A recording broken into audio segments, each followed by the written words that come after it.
ഏട്ടൻ കുങ്കുമം വെച്ചില്ലെന്ന് കരുതിയിട്ട് നടക്കാനുള്ളത് നടക്കാതിരിക്കോ? അമ്മൂമ്മ പറഞ്ഞതുപോലെ താനൊന്ന് ആഗ്രഹിച്ച ദൈവം മറ്റൊന്ന് നടത്തിത്തരും. ഇപ്പോ അത് സത്യമാണെന്ന് തോന്നുന്നു.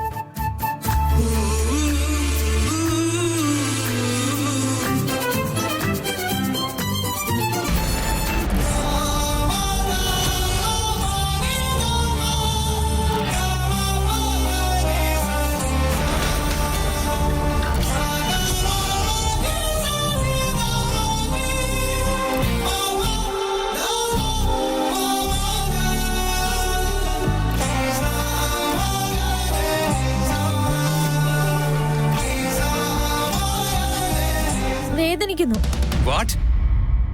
കൈ വേദനിക്കുന്നു.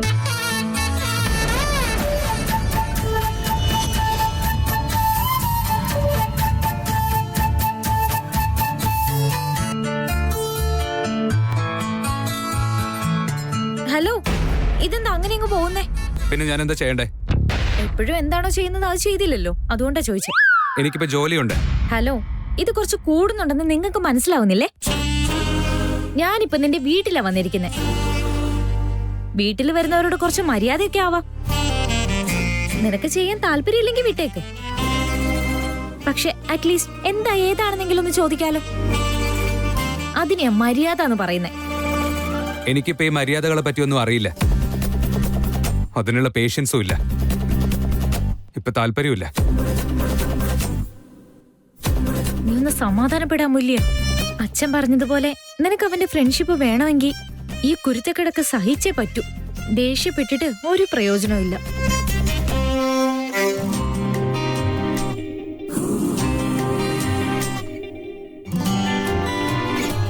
ചേട്ടാ, ഞാൻ എത്ര നേരമായിട്ട് വെയിറ്റ് ചെയ്തിരിക്കുന്നറിയോ? വാ നമുക്ക് പോയി. അയ്യോ അഞ്ചു നിക്ക്, ഞാൻ വരുവാ. അവൻ തന്നെ വല്ലപ്പോഴും ഇങ്ങോട്ട് വരുന്നേ. വാ മോനെ, വല്ലതും കഴിക്കാം. ബ്രേക്ക്ഫാസ്റ്റ് ഒക്കെ കഴിക്കാം, പക്ഷെ നമ്മളിപ്പോ ലേറ്റ് ആയി പോവമ്മേ. പ്രിൻസിപ്പൾ ഒരു ടൈം പറഞ്ഞിട്ടുണ്ടായിരുന്നു അല്ലേ ചേട്ടാ? അതെ ചെറിയമ്മേ, അവരങ്ങനെ ആരെയും പേഴ്സണൽ ആയിട്ട് മീറ്റ് ചെയ്യാനൊന്നും സമ്മതിക്കില്ല. നമ്മുടെ അഞ്ജുന്റെ മാർക്ക് കണ്ട് ഇംപ്രസ് ആയിട്ട് സമ്മതിച്ചെന്നാ തോന്നുന്നു. പോയി മീറ്റ് ചെയ്തിട്ട് ഇവളെ ഇവിടെ തിരിച്ചു കൊണ്ടാക്കുമ്പോ വയറ് നിറച്ച് ഞാൻ ഇവിടെ നൂണ് കഴിച്ചോളാം. എന്തോ എനിക്കിതൊന്നും മനസ്സിലാവുന്നില്ല. നിനക്കെന്താ ശരിയെന്ന് വെച്ചാ അങ്ങനെ തന്നെ ചെയ്യും മോനെ. ശരി ചെറിയമ്മേ, ഞാൻ പോയിട്ട്. അമ്മേ, ഞാൻ പോയിട്ട് വരാട്ടോ. പോയിട്ട് പോ മോളെ. എല്ലാം നന്നായിട്ട് തന്നെ നടക്കും. നിന്റെ മനസ്സ് എന്താ ആഗ്രഹിച്ചോ അത് തന്നെ നടക്കും.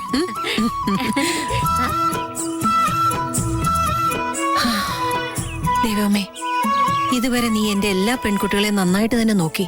അതുപോലെ ഇവളെ നന്നായിട്ട് തന്നെ നീ നോക്കണേ.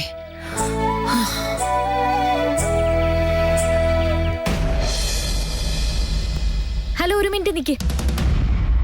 ഞാനും വെറുതെ നിങ്ങളോട് സംസാരിക്കാൻ വന്നതല്ല. ജോലിയുടെ കാര്യത്തിന് വേണ്ടിയാ ഞാനും വന്നേ. എന്ത് കാര്യം? ഇന്നലെ നടന്നതിനെ പറ്റി സംസാരിക്കാനാണ് ഞാൻ ഇങ്ങോട്ട് വന്നേ. എനിക്കതിനെ പറ്റി സംസാരിക്കാൻ ഇഷ്ടമില്ല.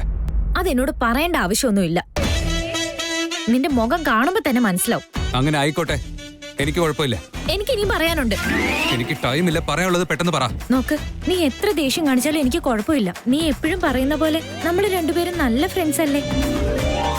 നമ്മൾ നല്ല ഫ്രണ്ട്സ് ആയതുകൊണ്ട് നിന്നോട് ഞാനൊരു കാര്യം ചോദിക്കട്ടെ. എനിക്കിങ്ങനെ നിന്നെ കാണാൻ ഇഷ്ടമല്ല. നീ എന്തിനാ നിന്റെ അനിയനെ ഇത്ര അധികം വെറുക്കുന്നേ? അതും സ്വന്തം അനിയനെ. അവനെ നിന്റെ വീട്ടിൽ കയറ്റി താമസിപ്പിച്ചില്ലേ നീ? അവന്റെ കാര്യത്തെ പറ്റി എന്നോട് നീ സംസാരിക്കാൻ വരണ്ട.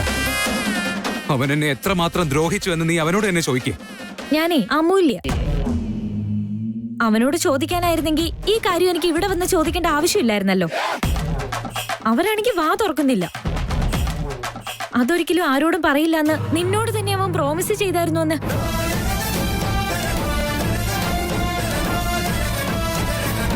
എനിക്ക് വേറൊന്നും പറയാനില്ല.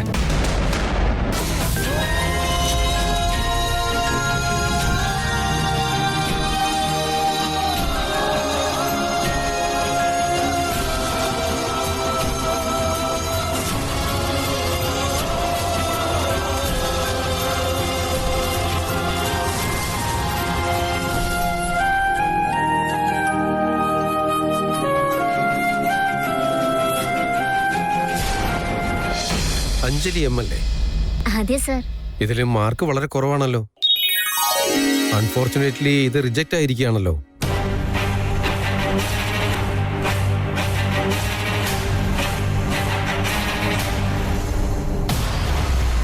സാറേ, എൻ്റെ പേര് സിദ്ധാർത്ഥ് എന്നാണ്. ഞാൻ ഇവളുടെ ചേട്ടനാണ്. സത്യം പറയുകയാണെങ്കിൽ നിങ്ങൾ ഇങ്ങനെ പറയുമെന്ന് ഞങ്ങൾ ഒരിക്കലും കരുതിയില്ല. ഞങ്ങളുടെ വീട്ടില് ഇവളാണ് എല്ലാവരേക്കാളും ബ്രില്യൻറ്റ്. ഈ കൊറോണ ലോക്ക്ഡൌൺ ടൈമിലും ഇവള് വെറുതെ ഇരുന്നിട്ടില്ല. നന്നായി പഠിച്ച് ഇത്രയും മാർക്കും മേടിച്ചു.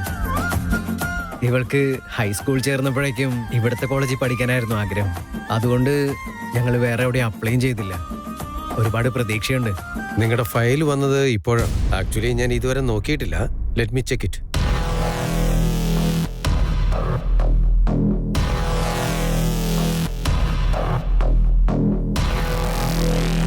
Anjali, tell me something about yourself. My name is അഞ്ജലിയം. Physics is my favourite subject. I love science. Stop. കുട്ടി ഏത് സ്കൂളിലാണ് പഠിച്ചത്? Swami Vivekananda school sir. ഞങ്ങളുടെ വീടിന്റെ അടുത്താണ് sir. I am sorry Siddharth, ഇപ്പോഴാണ് എനിക്ക് മനസ്സിലായത് ഈ ഫയൽ എന്തുകൊണ്ടാണ് റിജക്റ്റ് ആയത്. Please don't mind. ഈ കുട്ടിക്കൂടെ സീറ്റ് കൊടുക്കാൻ സാധ്യമാണ്.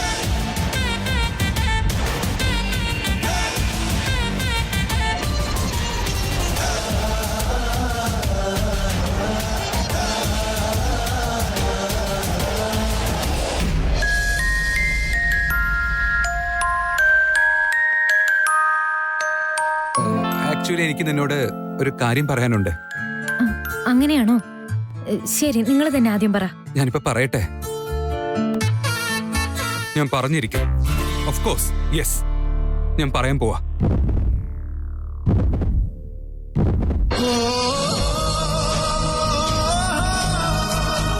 ഐ ലവ് യു അമൂല്യ. വേദനിക്കുന്നു. എന്ത്? കൈ വേദനിക്കുന്നു.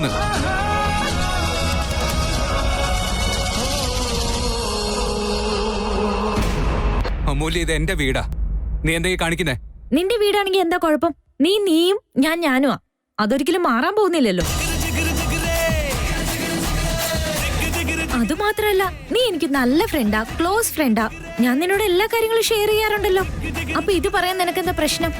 യെസ്, നീയാണ്, ഞാൻ ഞാനുമാണ്. അതൊരിക്കലും മറക്കാൻ പാടില്ല. നീ എന്റെ ഒരു എംപ്ലോയിയാ, ഞാൻ നിന്റെ ബോസും. അതങ്ങനെ തന്നെ ഇരുന്നാ മതി. Don't get personal with me.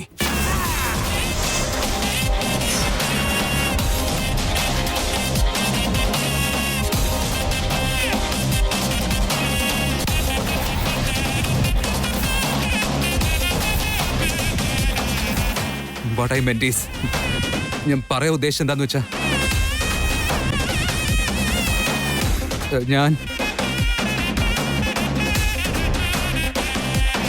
ഞാൻ പറയുന്ന വല്ലതും നീ കേൾക്കുന്നുണ്ടോ? എന്താ ഈ ടൈപ്പ് ചെയ്യുന്നേ?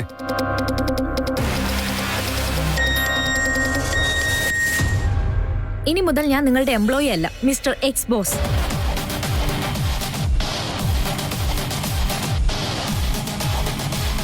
ഞാൻ റിസൈൻ ചെയ്തിരിക്കുന്നു. ഇപ്പൊ ഒരു നോട്ടിഫിക്കേഷൻ വന്നില്ലേ? അത് ഞാൻ നിനക്കയച്ച റെസിഗ്നേഷൻ ലെറ്ററാ.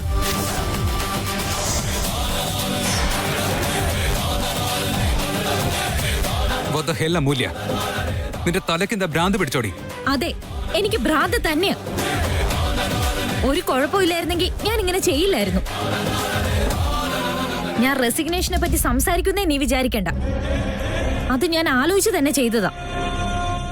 ഇത്രയെല്ലാം നടന്നിട്ട് ഞാൻ നിന്നോട് സംസാരിച്ച് ഇതൊക്കെ ശരിയാക്കാന്ന് വിചാരിച്ച് വന്നില്ലേ? അപ്പൊ എനിക്ക് ശരിക്കും ഭ്രാന്ത് തന്നെയാ.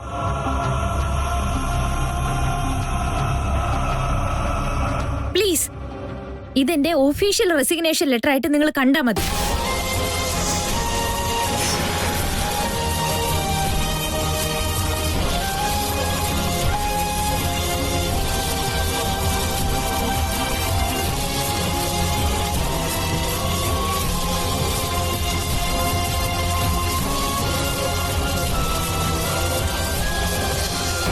എനിക്ക് മനസ്സിലാവുന്നില്ല സാർ.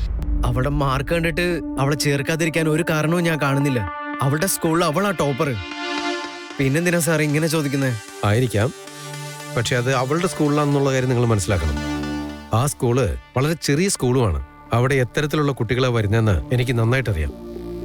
ഞങ്ങളുടെ കോളേജിൽ വലിയ ആൾക്കാരുടെ മക്കളാണ് പഠിക്കുന്നത്. എന്താ സാർ അങ്ങനെ? ചെറിയ സ്കൂളിൽ നിന്ന് വരുന്നവര് ഒട്ടും പഠിക്കില്ലെന്നാണോ? എവിടെയായിരുന്നാലും അവര് പഠിക്കുന്നുണ്ടല്ലോ. അഡ്മിഷന് ഇതൊരു ക്രൈറ്റീരിയ ആണോ സാർ? Why not? ഉറപ്പായിട്ടും ക്രൈറ്റീരിയ ആണ്. നിങ്ങളെ സംബന്ധിച്ചിടത്തോളം ഇംഗ്ലീഷ് കോൺഫിഡന്റ് ആയിട്ട് സംസാരിക്കാൻ നിങ്ങളെ കൊണ്ട് സാധിക്കില്ല. ഞങ്ങളുടെ കോളേജിലാണെങ്കിൽ നാട്ടിലെ വലിയ സ്കൂളിൽ പഠിച്ച കുട്ടികളാണ് വരുന്നത്. അങ്ങനെയുള്ളവരുടെ ഇടയിൽ ഈ കുട്ടിയുടെ കോൺഫിഡൻസ് കുറഞ്ഞു പോകും. നോ, അങ്ങനെ ഒരിക്കലും നടക്കില്ല സാർ. അവൾക്ക് പെട്ടെന്ന് ഇങ്ങനെ പറഞ്ഞത് കേട്ടോണ്ട് ചെറുതായി ഒന്ന് ടെൻഷനായി കാണും. ഒരുപക്ഷെ ആ രീതിയിൽ കോൺഫിഡൻസ് കുറഞ്ഞാല് അത് അവളുടെ കുറ്റാ. പക്ഷെ തീർച്ചയായിട്ടും അവളെ കൊണ്ട് പറ്റും. അത് വിചാരിക്കുന്നത് പോലെ അത്ര എളുപ്പമുള്ള കാര്യമല്ല. ഈ കുട്ടി ഒരു പക്ഷേ പിക്കപ്പ് ആയേക്കാം.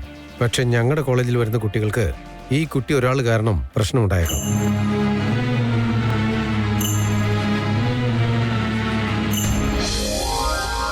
ഏട്ടത്തി, ഇതെന്താ എന്തോ പേഷ്യന്റ് കിടക്കുന്ന പോലെ കിടക്കുന്നേ? എന്ത് പറ്റി നിങ്ങൾക്ക്? ആ അമ്മോ, ഇരിക്കെ. നിന്നെ പറ്റി ആലോചിച്ചോണ്ടിരുന്നേ, അപ്പോഴേക്ക് നീ വന്നു. എടുത്തി, ഞാൻ പോയിട്ട് കഷായം എടുത്തിട്ട് വരട്ടെ. ആരതി, എനിക്ക് കഷായി ഒന്നും വേണ്ട, ഞാൻ കുടിക്കില്ല. അങ്ങനെയൊന്നും പറയാൻ പറ്റില്ല ഏട്ടത്തി. ഏട്ടത്തി അത് കുടിച്ചേ പറ്റൂ. അമ്മയുടെ ഓർഡർ ആണ് കേട്ടോ. നോക്കാം മൂല്യ, എല്ലാവരും കൂടി എന്നെ പേഷ്യന്റ് ആക്കിയിരിക്കുക. എനിക്കും അതാ മനസ്സിലാവാത്തത് ഏട്ടത്തി. നിങ്ങളോട് റെസ്റ്റ് എടുക്കാൻ പറഞ്ഞു എന്ന് പറഞ്ഞു. വീട്ടില് സുഹാസിനി ആന്റിയോ അല്ലെങ്കിൽ ശ്രീധർ അങ്കിളോ പറഞ്ഞതാണെന്ന് ഞാൻ കരുതിയത്. ഏട്ടത്തിക്ക് എന്താ പറ്റിയ? ഏട്ടത്തിക്ക് ഡോക്ടർ ബെഡ് റെസ്റ്റ് പറഞ്ഞിരിക്കാൻ മൂല്യ. എന്ത് ബെഡ് റെസ്റ്റോ? അതിന് മാത്രം എന്താ പറ്റി? അത്ര തന്നെ ഉള്ളൂ, അമൂല്യ ജസ്റ്റ് ബെഡ് റെസ്റ്റ്. പക്ഷെ ഇവരെല്ലാവരും കൂടി അത് വലുതായ കാണിക്കുന്നെ. നീ ടെൻഷൻ ആവുകയൊന്നും വേണ്ട, എനിക്ക് ഒരു പ്രശ്നവും ഇല്ല. സത്യമാണോ ഏട്ടത്തി? നിങ്ങൾക്ക് വേറെ കുഴപ്പമൊന്നുമില്ലല്ലോ? ഉറപ്പുള്ള ജീവനായി തമ്മോ, 100% ഉറപ്പുള്ളത്. അങ്ങനെയാണെങ്കിൽ കുഴപ്പമില്ല. അതൊക്കെ പോട്ടെ, ഇപ്പോഴും നിന്റെ മുഖം നോർമൽ ഒന്നും അല്ലല്ലോ. എന്താ കാര്യം? എനിക്കൊരു കുഴപ്പമില്ല ഏട്ടത്തി, അത് വിട്. അങ്ങനെയല്ലല്ലോ, എന്തോ പറ്റിയിട്ടുണ്ട്. വേദാന്തിനോട് വഴക്കിട്ട് ഞാൻ റെസിഗ്നേഷൻ ലെറ്റർ കൊടുത്തു.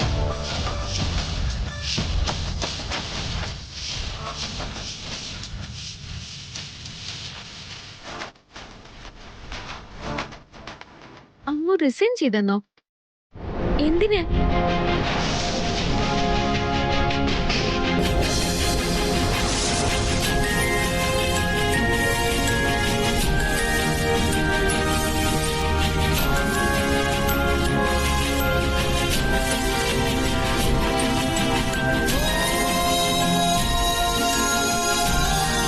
ഇരിക്കും.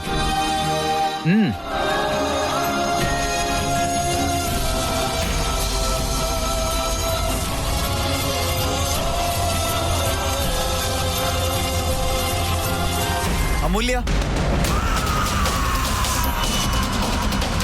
ഇറങ്ങി പോടെ ഇവിടുന്ന്. വേദാന്ത്, വേദാന്ത്.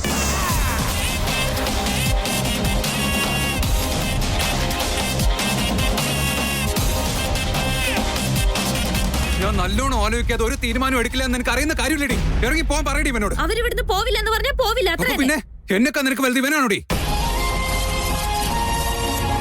ഇവനെ ഈ വീട്ടിൽ നിന്ന് ഇറക്കി വിടുന്ന വരെ ഞാൻ ഇങ്ങോട്ടേക്ക് വരില്ല. ഒരു കാരണവശാലും വരില്ല.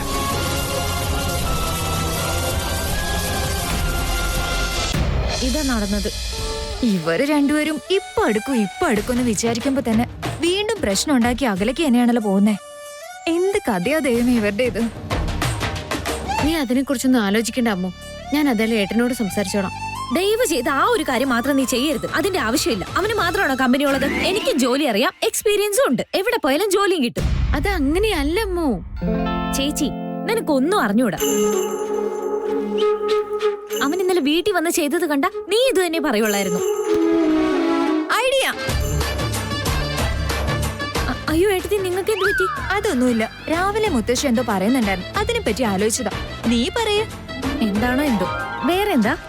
എല്ലാവർക്കും അവിടെ സുഖാണോ അമ്മു? ഞാനൊരു കാര്യം മറന്നുപോയി, ഇപ്പൊ ഓർമ്മ വന്നു. എന്താ ചേച്ചി? അതിഥി എന്തോ ഡാൻസ് വീഡിയോ ചെയ്യുന്നുണ്ട്. അതിന് ആഭരണങ്ങൾ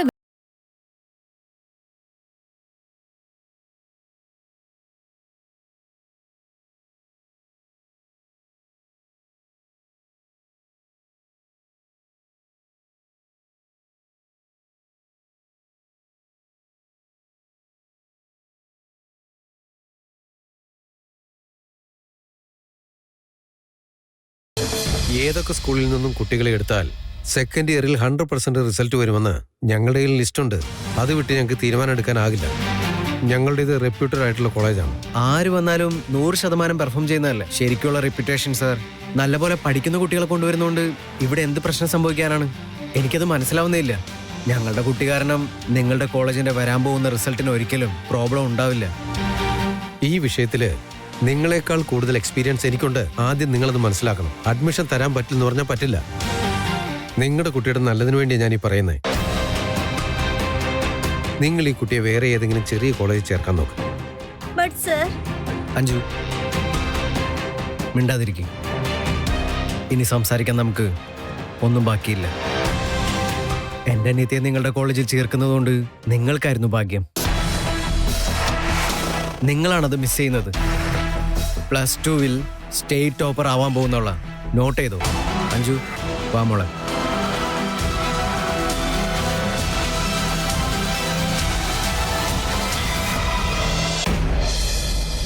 ഇനി മുതൽ ഞാൻ നിങ്ങളുടെ എംപ്ലോയി അല്ല, മിസ്റ്റർ എക്സ് ബോസ്.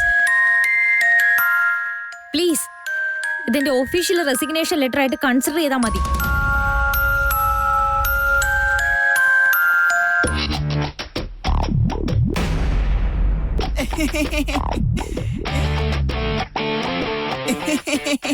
നമസ്കാരം ബോസ്.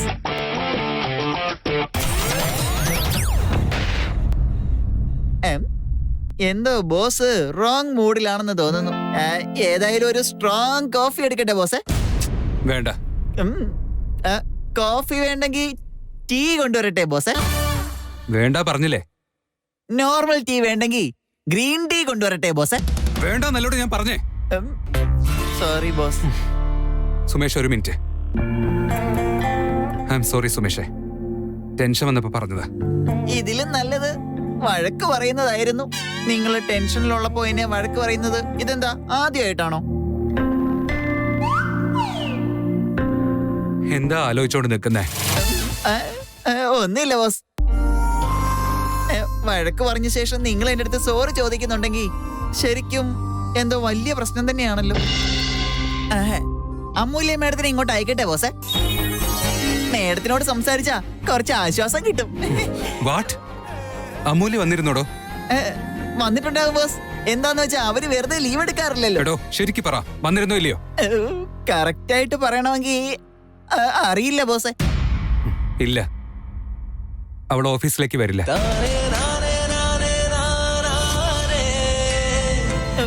എന്താ അമൂല്യ മേഡം വരത്തില്ലേ?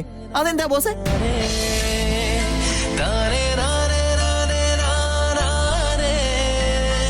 നമുക്ക് വേറെ ആൾ എടുക്കടോ. നാളേക്ക് ഇന്റർവ്യൂ കണ്ടക്ട് ചെയ്യേ. പറഞ്ഞ പോലെ ചെയ്യേ. ഇവിടെ ഇപ്പൊ എന്താ നടക്കുന്നതെന്നൊന്നും ഒന്നും മനസ്സിലാവുന്നില്ല. ഈ കൊറോണ തുടങ്ങിയ ശേഷം എല്ലാം തലകീഴായിട്ടാ ഉള്ളത്. ഇനി എന്തൊക്കെ നടക്കുവോ എന്തോ ദൈവത്തിന് മാത്രം അറിയാം. കൊറോണയ്ക്ക് ആരെങ്കിലും മരുന്ന് കണ്ടുപിടിച്ചിരുന്നെങ്കിൽ ഈ പ്രശ്നങ്ങളൊക്കെ അങ്ങ് തീർന്നേനെ.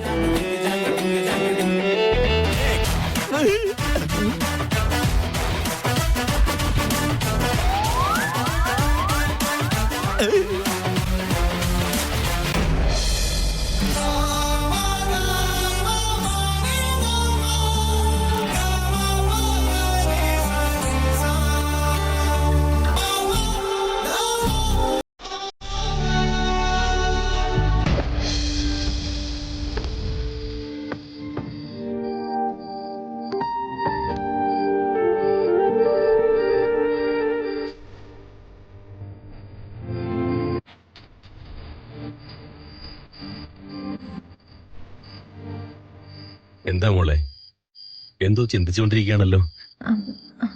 അത് അച്ഛാ, എന്തോ പറയാനുണ്ടെന്ന് തോന്നുന്നല്ലോ. അതെന്താന്ന് പറയും മോളെ. സോറി അച്ഛാ, ഞാൻ ഇങ്ങനെ ഒരു തീരുമാനം എടുക്കുന്നതിന് മുമ്പേ അച്ഛനോട് ഒരു വാക്ക് പോലും പറഞ്ഞില്ല. എന്നാ സാഹചര്യം അങ്ങനെ ആയിരുന്നു. കാര്യം എന്താണെന്ന് പറയും മോളെ. ഞാൻ ജോലി റിസൈൻ ചെയ്തു അച്ഛാ.